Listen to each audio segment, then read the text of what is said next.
back widow. So we use the ground here. This is a great drill to kind of get some muscle recruitment on the back side of our body, all the way up and down our back with very minimal equipment.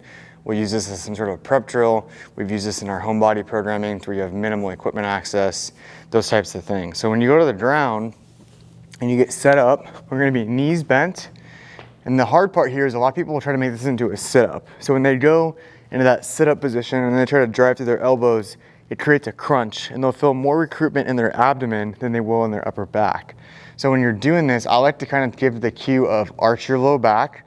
So your low back is just barely off the ground. And then what you're trying to do is bring your shoulder blades down toward your back pocket and then toward midline or squeezing toward my spine. And then from here, I'm trying to drive my elbows through the floor while keeping my low back arched off the ground. And what's gonna happen is me driving my elbows through the floor is gonna cause my entire spine to come up off the ground.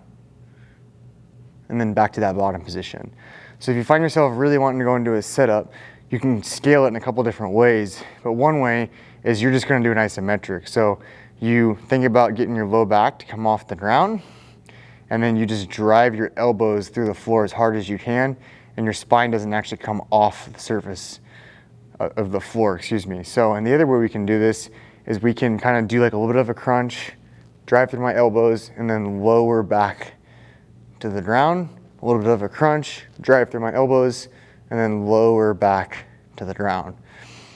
Again, there is no right or wrong in particular. It's what can your body tolerate without any sort of compensations. It's meant to be a drill that we get a lot of muscle activation on the back of our shoulders, our upper back, and kind of in the middle of the spine.